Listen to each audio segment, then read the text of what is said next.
അനന്തപുരിയിൽ ഇനി കൗമാര കലോത്സവത്തിന്റെ രാപ്പകലുകൾ. 63ാമത് സംസ്ഥാന സ്കൂൾ കലോത്സവത്തിന് ഇന്ന് തിരിതെളിയും. രാവിലെ 10 മണിക്ക് പ്രധാന വേദിയായ സെൻട്രൽ സ്റ്റേഡിയത്തിലാണ് ഔദ്യോഗിക ഉദ്ഘാടനം. നഗരത്തിലെ 25 വേദികളിലായി 249 ഇനങ്ങളിൽ മത്സരങ്ങൾ നടക്കും.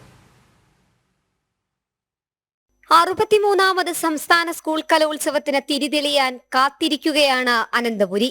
രാവിലെ 9 മണിക്ക് പ്രധാന വേദിയായ സെൻട്രൽ സ്റ്റേഡിയത്തിലെ ചടങ്ങുകളോടെയാണ് കലോത്സവം ആരംഭിക്കുക. ശേഷം സെൻട്രൽ സ്റ്റേഡിയത്തിൽ ഉദ്ഘാടനം. ഇന്ന് ആരംഭിക്കുന്ന കലോത്സവം ജനുവരി 8-ന് അവസാനിക്കും. തിരുവനന്തപുരം നഗരത്തിലെ 25 വേദികളിലായി 249 ഇനങ്ങളിൽ മത്സരങ്ങൾ നടക്കും. 15,000-ലധികം വിദ്യാർത്ഥികളാണ് മത്സരത്തിൽ പങ്കെടുക്കാൻ എത്തുന്നത്. പ്രധാന വേദിയായി സെൻട്രൽ സ്റ്റേഡിയമാണ് നിശ്ചയിച്ചിട്ടുള്ളത്.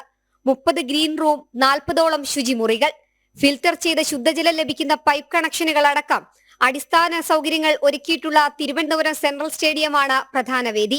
മത്സരവേദികൾക്ക് കേരളത്തിലെ പ്രധാന നദികളുടെ പേരുകൾ. നീണ്ട വർഷങ്ങൾക്ക് ശേഷമാണ് തലസ്ഥാനത്ത് സംസ്ഥാന സ്കൂൾ കലോത്സവം നടക്കുന്നത്. Central stadium, government women's college auditorium ഉൾപ്പെടെ നഗരത്തിന്റെ ഹൃദയസ്ഥാനങ്ങളിലെല്ലാം കൗമാരക്കലകൾ വേദികളിൽ നിറയും. ജനം, തിരുവനന്തപുരം.